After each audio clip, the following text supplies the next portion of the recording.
아멘. 오늘은 설교하기 전에 에필로그를 미리 말씀을 드리도록 하겠습니다. 한번 잘 들어보세요. 설교가 시작하는 그 순간부터 설교를 마치는 그 순간까지 내 머릿속에서 생각나는 딱 한 명, 그 한 명이 있을 것입니다. 그 한 명이 생각나면 설교 후에 절대로 주저하지 않으셨으면 좋겠습니다. 하나님께서 주시는 감동이니까요. 말씀 나누도록 하겠습니다. 작년에도 그렇고 올해도 그렇고 미국과 한국 뉴스에서 가장 많이 나온 장소가 하나 있습니다. 콜트, 법정입니다. 법정이 참 많이 나왔습니다. 뉴스에. 왜 그런지는 제가 굳이 언급을 하지 않아도 다들 잘 아실 것입니다. 법정을 보면, 특별히 우리 미국 법정을 보면 증인이 증언을 합니다. 그 증언을 하기 전에 반드시 하는 공식적인 선서가 하나 있어요. 보통 다음과 같습니다. 물어봐요. 당신은 법정에서 진실을, 온전한 진실 외에는 아무것도 말하지 않겠다고 엄숙하게 맹세합니까? 하나님께서 당신을 도와주시기를 바랍니다. 무엇을 말하는 겁니까? 진실만을 말하는 것입니다. 우리 법정에서는 진실만을 말해야 되고 반대로 진실 외에는 말하면 안 됩니다. 이 법정에 불려온 증인은 무조건 말을 해야 합니다. 두렵거나 긴장이 된다고 해서 말을 하지 않으면 법정을 모독했다는 이유로 처벌을 받게 됩니다. 하나님의 백성인 우리에게 이 땅은 법정과도 같습니다. 언제나 예수님을 증거하는 증인의 삶을 살아야 합니다. 그래서 예수님께서는 이렇게 말씀하셨습니다. 사도행전 1장 함께 보겠습니다. 오직 성령이 너희에게 임하시면 너희가 권능을 받고 예루살렘과 온 유대와 사마리아와 땅끝까지 이르러 내 증인이 되리라. 내 증인이 되리라. 여기서 증인을 원어로 보면 헬라어죠. 법정인 용어입니다. witness, 목격자라는 뜻입니다. 우리는 날마다 이 땅에서 증인이 되어야 합니다. 목격자의 삶을 살아야 되는 것입니다. 그 목격자의 삶이 어떤 삶이죠? 예수님을 만났기에 증인으로서 다른 사람에게 예수님을 증거하는 삶입니다. 오늘 말씀은 사도 바울이 나와요. 사도 바울이 자신의 수제자 디모데에게 편지를 하나 보냅니다. 1절 다시 한번 읽어보도록 하겠습니다. 함께 읽겠습니다. 하나님 앞과 살아있는 자와 죽은 자를 심판하실 그리스도 예수 앞에서 그가 나타나실 것과 그의 나라를 두고 엄히 명하노니, 이 말씀 끝이 정말 딱딱해요. 엄히 명하노니, 무겁고 엄격하게 선언한다는 뜻입니다. 그럼 어떤 것을 선언할까요? 살아있는 자도 심판하시고 죽은 자도 심판을 받는데요. 그분이 바로 예수님인데, 그 예수님께서 심판하실 때까지, 나타나실 때까지 우리가 지켜야 할 것이 하나 있다는 것입니다. 다음 2절에 그 지킬 것이 나옵니다. 함께 한번 읽어보도록 하겠습니다. 너는 말씀을 전파하라. 때를 얻든지 못 얻든지 항상 힘쓰라. 말씀, 즉 복음을 전하라는 것입니다. 때를 얻든지 얻지 못하든지 언제나 복음을 전하는 것에 우리가 힘써야 된다는 것입니다. 왜일까요? 주님께서 다시 오실 날이 가까워졌기 때문입니다. 그럼 본문에서 왜 때를 얻든지 못 얻든지라고 말을 했을까요? 우리 삶을 살아가다 보면 이 때를 얻지 못할 때가 반드시 온다는 것입니다. 우리가 삶을 살아갈 때 보면 인생이 쉽나요? 쉽지 않습니다. 답답한 내 삶에서, 문제가 너무 많이 나오는 그 삶에서 한 치 앞도 보이지 않는 내 숨막힌 인생 앞에서 여유가 생기지 않고 또 심적으로 불안한 상황이 반드시 만들어진다는 것입니다. 그럼에도 우리가 해야 할 것이 바로 복음 전파라는 것입니다. 그 책임이 우리 예수님을 만난 증인들에게 주어졌다는 것입니다. 한 번은 제가 어느 카페를 갔습니다. 커피를 마시러. 그때 이메일을 등록하면 서비스를 하나 준다고 하더라고요. 제 개인 이메일을 등록을 했어요. 여러분 왜 그런 거 있잖아요. 카페에 가면 리뷰나 이메일을 등록하면은 서비스를 하나 더 주는 거. 근데 이메일을 등록을 했는데 계속적으로 그때부터 이메일이 오기 시작했습니다. 카페에 관련되어서 새로 메뉴가 바뀌었고 또 프로모션도 하고 일주일에 몇 번씩 메일이 오더라고요. 한 주도 빠짐없이. 그래서 제가 어떻게 보다가 안 되겠다 싶어서 스팸 메일로 등록을 했습니다. 근데 제 성격은 빨간색을 못 봐요. 스팸 메일을 지워야 되는 성격이에요. 그래서 이 스팸 메일을 항상 또 들어가 보면 들어갈 때마다 카페에 메일이 와 있습니다. 아마 지금도 제 스팸 메일함에 이 카페에 이메일이 와 있을 거예요. 처음에는 이렇게 생각했어요. 아, 이 또 카페네. 또 스팸 메일이 왔네. 근데 3년 동안 이 카페 주인분이 단 한 주도 빠짐없이 이메일을 보내셨습니다.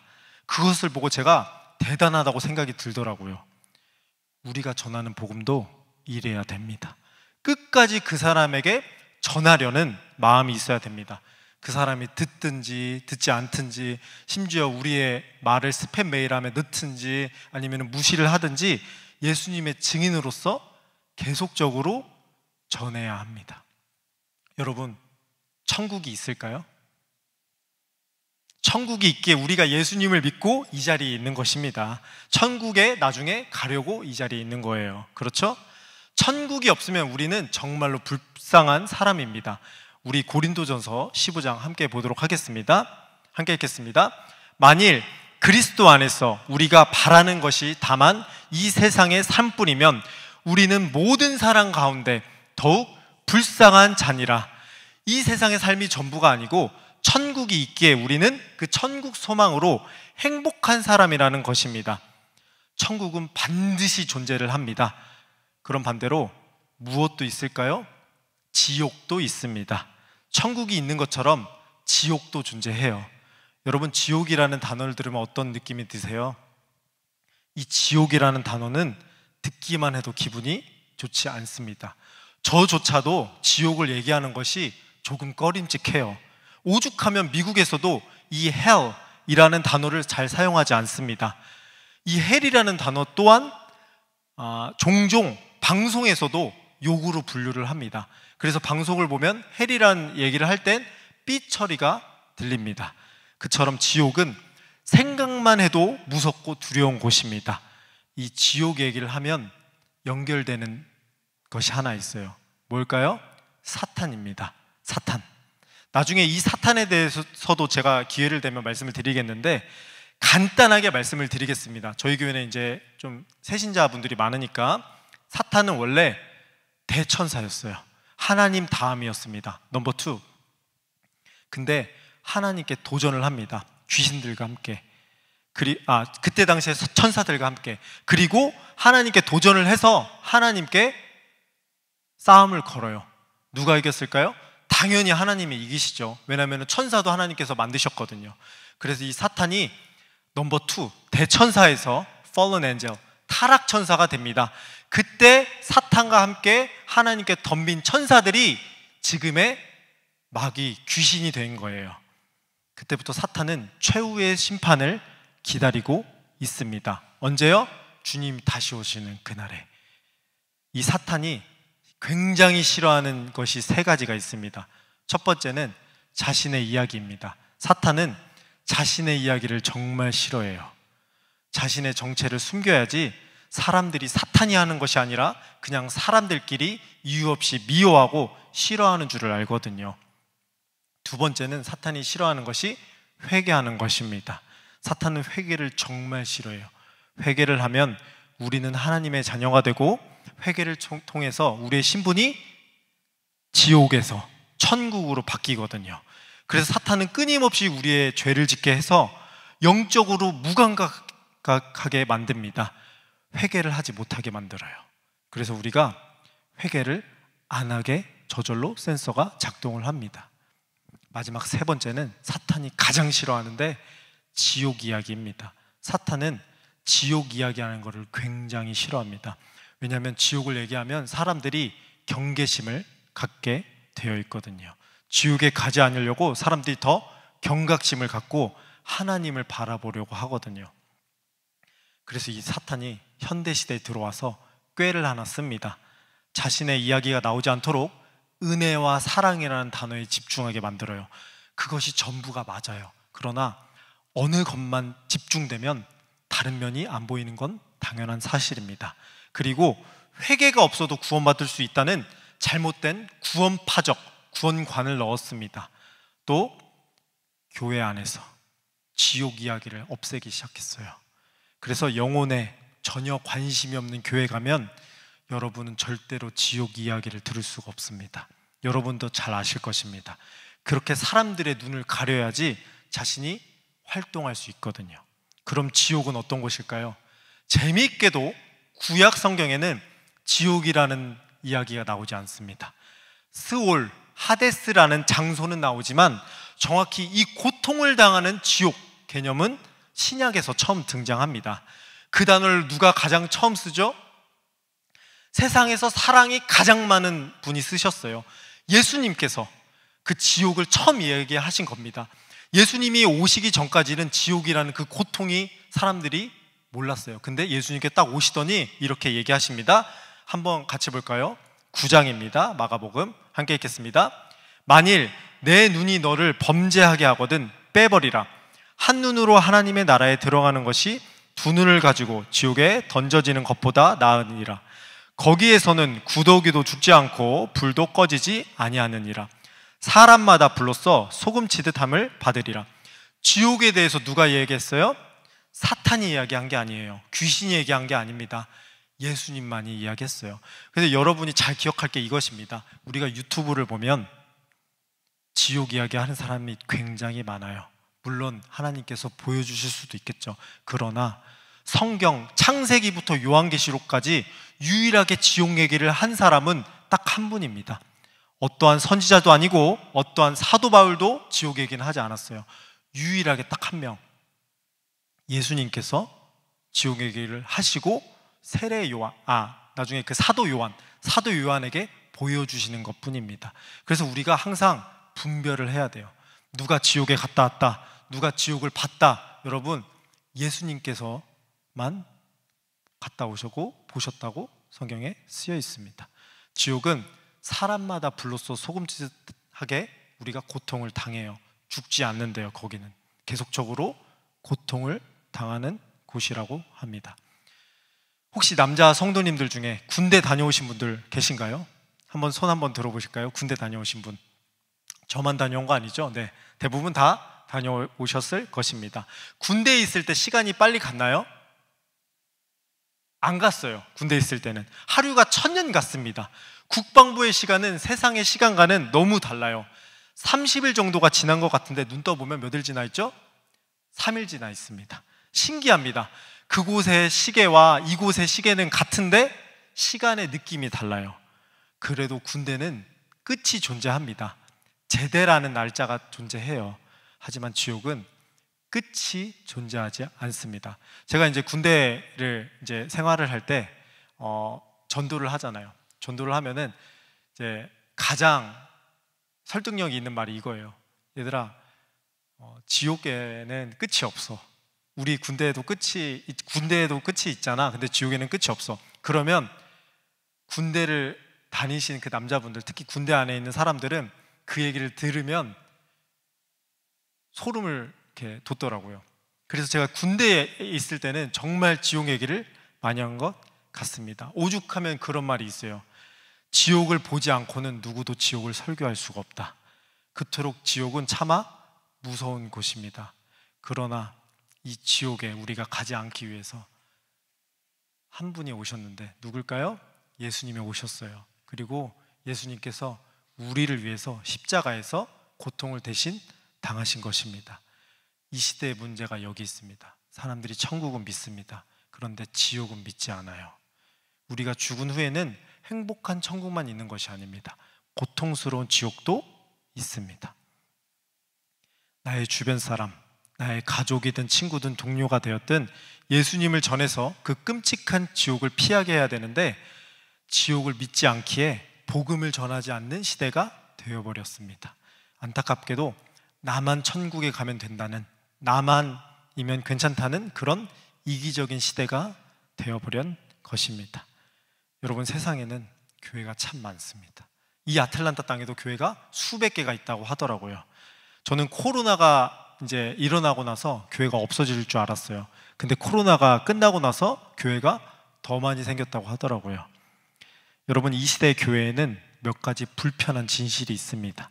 그중 한 가지가 부흥이라는 불편한 진실입니다. 부흥은 무엇일까요? 사람이 많아지는 것이 부흥일까요? 교회가 커지고 큰 행사를 하는 교회가 부흥된 교회일까요? 아닙니다. 부흥은 믿지 않은 사람들이 하나님을 알게 되어 자신의 죄를 회개하고 하나님의 백성이 되는 것입니다. 최근에 뉴스를 보니까 영국 청년들 사이에서 이 부흥 운동이 조용히 일어나고 있다고 하더라고요. 원래 영국은 기독교가 다 죽어서 교회가 술집이 되고 클럽이 되고 호스트바가 되어버렸습니다. 근데 최근 들어서 몇십 년 만에 믿지 않는 이 영국 교회 청년들이 영국의 청년들이 교회를 찾기 시작하고 예수님을 믿으면서 자신의 죄를 회개하기 시작했대요. 영국의 청년들이. 그리고 약 2,000명의 영국 청년들이 밤새도록 기도를 하기 시작했답니다. 하나님을 찾고 있대요. 여러분, 부흥은 그런 것입니다. 믿지 않는 사람들이 예수님을 찾는 것, 자신의 죄를 토해내고 예수님께로 돌아오는 것이 그게 바로 부흥입니다. 그런데 요즘 교회에서는 사람이 어떻게 드러날까요? 수평 이동이 됩니다. 특별히 이 미국에 사는 한인들은 이 불편한 진실을 매일매일 마주합니다. 여러분, 그것은 죄송합니다, 부흥이 아닙니다. 숫자가 늘어난 것입니다. 하나님의 눈으로 볼 때는 이쪽에 있는 사람들이 저쪽으로 그냥 간 거예요. 잃어버린 영혼이 돌아온 것이 아닙니다. 우리 누가복음 15장 함께 보도록 하겠습니다. 함께 읽겠습니다. 내가 너희에게 이르노니 이와 같이 죄인 한 사람이 회개하면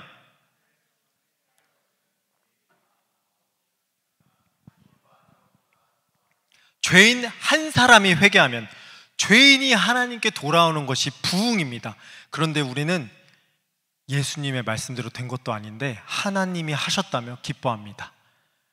기억해야 합니다. 교회의 주 목표는 잃어버린 영혼, 믿지 않는 사람들입니다. 숫자가 늘어나는 것이 절대 아닙니다. 행사를 크게 한다고 해서 그 교회가 부흥된 게 절대 아니에요. 성경적인 가치관이 이야기하잖아요. 우리의 목적은 믿지 않는 사람들을 구원하는 것입니다. 저도 돌아보면 여태껏 사람들에게 복음을 전하고 또 교회로 많은 사람들을 데려오기로 했지만 그 중에 가장 기억에 남는 사건이 몇 개가 있어요. 한 번은 회사를 다닐 때 독일에서 바이어가 왔습니다. 저희 회사가 무역회사였기에 서로가 물건을 앞에 놓고 가격을 측정하고 이야기를 하면서 거래를 합니다. 지금의 회사가 문화가 어떤지는 모르겠는데 제가 회사에 다닐 때까지만 해도 외국에서 바이어가 오면 접대라는 것을 했어요. 접대.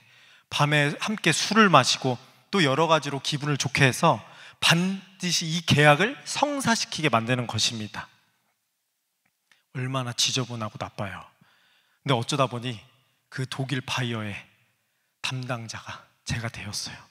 회사의 상사분께서 저에게 저녁에 잘 부탁한다고 반드시 이 계약을 체결해야 되니까 믿는다고 말씀을 하시더라고요. 저는 크리스찬이잖아요. 술도 안 마시고 클럽도 단 한 번도 태어나서 가본 적이 없는, 심지어 저는 노래방도 중학교 2학년 때까지만 가봤습니다. 세상 노래는 하나님께서 싫어하시니까요. 무튼 그런 저에게 밤에 접대를 하라는 거예요. 저는 회사에 사인까지 하고 들어갔거든요. 저는 절대 술 안 마십니다. 이거 어길시 저는 나갑니다. 그때가 토요일이었습니다. 오후가 되자 바이어에게 전화가 왔어요. 오늘 저녁에 어디로 가면 되냐고. 자신의 오늘 밤은 불태울 준비가 되어 있다고. 지금 같으면 저희 교회 금요예배 이그나이트 프라이데이 데리고 와서 기도로 불태우게 하면 되잖아요. 근데 그때는 그게 안 되잖아요. 하나님께 기도를 했습니다. 하나님, 지혜가 필요해요. 하나님께 기도로 지혜를 구하고 바이어에게 이야기했어요. 내가 당신을 최고의 장소로 데려가고 싶다. 그곳은 세상 어디에도 들을 수 없는 노랫소리가 들리고 온갖 불빛으로 반짝이며 최고의 황홀감을 느낄 수 있다. 하지만 그 장소가 오늘 문을 닫는다. 내일 오전에 일찍 문을 여는데 푹 자고 내일 아침에 내가 데리러 가겠다. 외국 바이어가 신나했습니다. 와, 한국은 그런 곳이 아침에도 있냐고, 거기 여자들도 많냐고. 제가 그랬어요. 당연히 여자들도 많다고. 정말 많은 여자들이 너를 위해 앞에서 노래를 부른다고. 그러니까 역시 한국은 다르다며 오늘 일찍 자겠대요. 그리고 아침에 일찍 준비를 하겠다고 하더라고요. 아침이 되어서 그 바이어를 태우러 갔더니 온몸에 향수 냄새가 진동을 하더라고요. 차에 태우자마자 바이어가 이야기합니다. Let's go! 가보자고. 세상 어디에서도 들을 수 없는 노랫소리가 들리고 온갖 불빛으로 반짝이며 나를 위해 수많은 여자들이 노래를 불러주는 그곳으로 나는 황홀감을 기다린다고. 바이어를 태우고 곧장 그때 제가 다니는 교회로 향했어요. 세상 어디에서도 들을 수 없는 찬양 소리가 들리고 온갖 불빛으로 이렇게 반짝이며 하나님을 찬양하는 자매님들이 있는 최고의 임재, 그 황홀한 장소로. 바이어가 교회를 딱 보고 문을 들어갔는데 황당한 나머지 교회에 도착한 그 순간부터 끝까지 한마디도 안 하고 그냥 묵묵한 표정으로 이렇게 예배에 참석을 하더라고요. 여러분, 그때 제 마음은 어땠을까요? 여기서 잘못되면 계약이고 뭐고 저는 회사에서 그냥 잘립니다.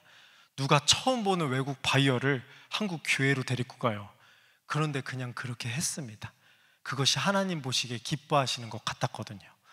다행히도 교회가 좀 규모가 있었어요. 그래서 영어로 번역을 해주는 동시 통역이 있어서 어려움 없이 예배를 드릴 수 있게 되었습니다. 예배가 끝나고 그 바이어가 저에게 이렇게 이야기하더라고요. 정말 고맙다고. 독일에서 어렸을 때 몇 번 교회를 간 것이 전부인데 오랜만에 이 교회에 와서 예배라는 것을 드릴 수 있어서 너무 좋았다고. 독일로 돌아가면 어렸을 때 다녔던 그 교회를 다시 한번 가봐야 되겠다고.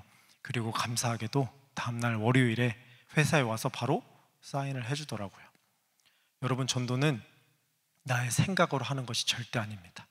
때를 얻든지 얻지 못하든지 항상 힘쓸 때 하나님께서 일하십니다. 물론 우리가 그 사람을 교회로 데리고 온다고 전도가 완성되는 것이 아닙니다. 하지만 적어도 그 사람에게 한 번의 복음은 들어갑니다. 그러면 심판대 앞에서 그 사람도 우리도 할 말이 생기는 거예요, 하나님께. 그리고 때로는 그 한 번의 말씀과 복음을 하나님께서 사용하시는 경우가 많이 있습니다. 복음을 전할 때 그런데 문제가 하나 있죠. 어떤 문제죠? 사람들이 듣지 않아요. 복음을 들으면 우리가 복음을 전하면 사람들이 듣나요? 절대 듣지 않습니다. 그러나 제자들은 어떻게 했는지 한번 보겠습니다. 제자들이 이렇게 했습니다. 함께 읽겠습니다. 하나님의 나라를 전파하며 주 예수 그리스도에 관한 모든 것을 담대하게 거침없이 가르치더라. 욕을 먹든지 매를 맞든지 핍박을 받든지 그저 그들은 하나님의 나라만 생각했습니다. 왜일까요? 우리가 두려워할 것은 사람이 아니라 영혼을 멸하시는 하나님이시기 때문입니다. 제가 정말 좋아하는 말씀인데요, 마태복음 10장 함께 읽겠습니다. 시작. 몸은 죽여도 영혼은 능히 죽이지 못하는 자들을 두려워하지 말고 오직 몸과 영혼을 능히 지옥에 멸하실 수 있는 이를 두려워하라. 우리는 사람을 두려워하는 것이라 아니라 하나님을 두려워합니다. 우리는 언제나 하나님께 포커스를 맞춰야 합니다. 이쯤 되면 궁금하신 분이 계실 겁니다. 그럼 목사님, 꼭 저희 교회, 우리 그날의 교회 데리고 와야 하나요? 아닙니다. 여러분, 복음을 전할 때 저희 교회가 아니어도 괜찮아요. 다른 교회도 인도하셔도 너무 좋습니다. 집 앞에 있는 작은 교회든 가까운 교회든 그 교회가 기도하고 하나님의 말씀으로 잘 세워진 교회라면 하나님께서 기뻐하실 것입니다. 교회에 사람이 많아진다고 하나님께서 기뻐하시지 않으십니다. 교회에 하나님께서 기뻐하시는 것은 잃어버린 영혼이 돌아왔을 때 기뻐하십니다. 중요한 것은 죄인이 복음을 듣고 천국에 가는 것입니다. 저도 나중에 하나님 앞에서 반드시 심판을 받아요. 선우야, 너 그때 그 영혼에게 왜 진리를 선포하지 않았니? 선우야, 너 왜 예수의 복음을 전하지 않았니? 너는 왜 목사가 아니라 싹군으로 살다 왔니? 여러분, 저도 하루하루 두렵과 떨림으로 하나님 앞에 서려고 다짐을 합니다. 우리 모두가 마찬가지입니다. 하나님 앞에 서는 그날이 반드시 와요. 그리고 그날에 전하지 않았다는 이유로 절대 부끄러움이 없어야 합니다. 이런 찬양이 있잖아요. 아름다운 마음들이 모여서 주의 은혜 나누며 예수님을 따라 사랑해야지 우리 서로 사랑해. 이 다음에 예수님을 만나면 우리 뭐라 말할까? 그때에는 부끄러움 없어야지 우리 서로 사랑해. 이야기만 하고 말씀을 마치도록 하겠습니다.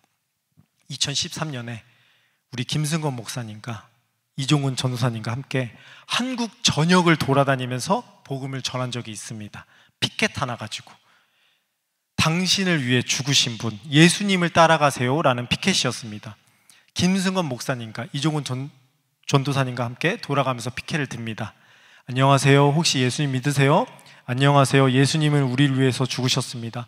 경상도, 전라도, 충청도, 서울, 일산 할 것 없이 저희가 정말 많은 분께 복음을 전했어요. 사람이 많은 곳에 가서도 전하고 사람이 없는 곳에서도 전하고, 전하다가 거절도 당하고 경찰한테 쫓겨나기도 하고 몇 일 동안 복음을 전했습니다.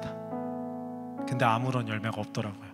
그저 몇몇 분이 저희가 하는 기도를 받으셨을 뿐 눈에 보이는 복음의 열매가 단 하나도 없었어요. 저는 그저 하나님께서 받으시면, 하나님께서 보시면 됐다고 생각을 했습니다. 그렇게 그 전도 여행은 잊혀졌습니다. 몇 년이 시간이 지나고 저는 전도사가 되었습니다. 어떤 교회에서 사역을 하는데 모르는 분이 저를 빤히 이렇게 쳐다보시는 거예요. 부담스럽잖아요. 누군지도 모르는데 쳐다보니까. 저는 계속 눈을 피하고 다른 곳으로 도망을 가면 그분이 조용조용 따라오십니다. 계속 따라오세요. 또 다른 곳으로 가려고 이렇게 제가 자리를 옮기는데 그분이 뛰어오셔서 이렇게 말씀하시더라고요. 전도사님, 혹시, 진짜 혹시, 제가 혹시나 해서 여쭈어보는 건데 혹시 전도사님 전에, 몇 년 전에 대구에서 피켓 드신 적 없으세요? 저는 처음에 무슨 말인지 몰랐습니다. 그냥 그분이 무서웠어요. 정신을 차려보니 피켓 든 적이 있더라고요. 2013년에 예수님을 따라가세요라는 피켓을 들었어요. 그리고 그분께 그렇다고 말씀드리니 갑자기 저에게 90도로 인사를 하시면서 이렇게 감사하다고 말씀을 하셨습니다. 본인이 그때 대구에 있었는데 그 피켓을 보고 마음에 예수님을 따라가는 게 대체 뭘까? 예수님을 따라가는 게 뭐지? 라는 문구가 계속적으로 생각이 났대요. 그래서 가까운 교회에 가게 되었고 이렇게 이사를 하시다가 저를 만나시게 된 거예요. 그리고 저를 꼭 찾고 싶으셨대요. 얼굴은 희미하게 기억이 나는데 이름을 모르니까. 그래서 하나님께 기도를 하셨답니다. 나중에 만약에 나를 교회로 인도해 준 그 피켓 전도를 하신 분을 보면 꼭 감사의 인사를 드리고 싶다고, 제발만 하나님 그분 한 번만 만나게 해달라고 긴가민가 하다가 오셔서 저에게 물어보신 거예요. 저는 까마득하게 잊고 있었습니다. 전국을 돌며 전했던 그 복음이 아무런 열매가 없다고 생각했어요. 그런데 그 복음이 돌고 돌아서 저에게 오더라고요. 복음의 씨앗은 저도 모르게 자라고 있었습니다. 그때부터 천국 문이 열렸습니다. 그분이 중직이셨는데 그 교회에 관련된 모든 것을 도와주기 시작하셨어요. 그분의 도움으로 정말 행복하게 사역을 했던 기억이 납니다. 아마도 이 설교를 지금 듣고 계실 겁니다. 한국에서. 그러나 너는 모든 일에 신중하여 고난을 받으며 전도자의 일을 하며 내 직무를 다하라. 우리는 전도자의 일을 하며 직무를 다해야 합니다. 그것이 믿지 않는 부모님이든 나의 가족이든 친구든 직장 동료든 주변 이웃이든 반드시 그들에게 예수님을 전해야 합니다. 복음을 전하는 기쁨만큼 행복한 것은 없습니다. 말씀을 정리하겠습니다. 우리 자녀들이 밖에서 친구들과 놀다가 다 놀고 어디로 돌아와야 하죠? 집으로 돌아와야 합니다. 자녀들이 아무리 밖에 좋다고 하더라도 반드시 집으로 돌아와야 해요. 우리 하나님도 마찬가지입니다. 우리 자녀들이 세상에서 살다가 자녀들의 원래 집 천국으로 돌아오길 원하십니다. 한 명도 빠짐없이 예수님의 희생이 헛되지 않도록 우리는 모두 하나님이 계신 천국으로 가야 합니다. 이 땅은 우리의 본향이 아닙니다. 우리의 본향은, 시민권은 하늘에 있습니다. 그러기 위해서는 전해야 합니다. 어떻게든 복음을 전해야 돼요. 전해야지 사람들이 천국을 알게 되거든요. 오늘은 설교하기 전에 제가 미리 에필로그를 말씀드렸습니다. 설교를 들으시면서 아마 여러분 반드시, 또 분명히 한 명이 딱 생각나셨을 거예요. 2명이면 더 좋고요, 3명이면 더 좋아요. 전화도 괜찮고 메일도 괜찮고 나중에 만나서 대화도 괜찮고 그분입니다. 그분께 꼭 전하시길 바랍니다. 천국은 진짜입니다. 믿으십니까? 그럼 전해야 됩니다. 지옥도 진짜입니다. 믿으십니까? 그럼 더더욱 전해야 됩니다. 우리 다 같이 천국에서 만나야 됩니다. 여러분, 이 땅은 잠시 잠깐이에요. 아무리 어려운 일이 있다고 할지라도, 아무리 슬프고 힘든 일이 있다고 할지라도 이 땅은 결국에 길어봤자 100년입니다. 그러나 천국, 지옥은 영원합니다. 우리가 복음을 전할 때 지옥문이 열리며, 우리가 복음을 전할 때 하나님께서는 천사를 보내주십니다. 교회 밖을 나가는 순간부터 하나님께서는 여러분을 사용하실 거예요. 어떻게 사용하실까요? 복음을 전하는 복음의 전파자로 사용하실 겁니다. 이 땅에 잃어버린 영혼들, 예수님을 몰라 지옥에 가는 죄인들을 하나님께로 인도하는 천국문의 파수꾼으로 사용하실 것입니다. 이 직무를 다하는 복음의 전파자로 진정한 부흥을 준비하는 모두가 되길 소망합니다. 기도하겠습니다. 하나님 감사합니다. 천국이 실존하는 것처럼 지옥도 실존합니다. 세상의 모든 영혼들이 복음을 들을 수 있도록 저와 우리 그날의 교회 성도들이 복음의 전파자를 만들어 주시옵소서. 천국에 갔을 때 하나님 앞에 부끄러움이 없도록 우리 성도들의 마음에 복음의 그 타오르는 불을 넣어 주시옵소서. 감사드리며 예수님의 이름으로 기도드리옵나이다. 아멘. 주님 함께 고백하겠습니다. 우리에게 소원이 하나 있는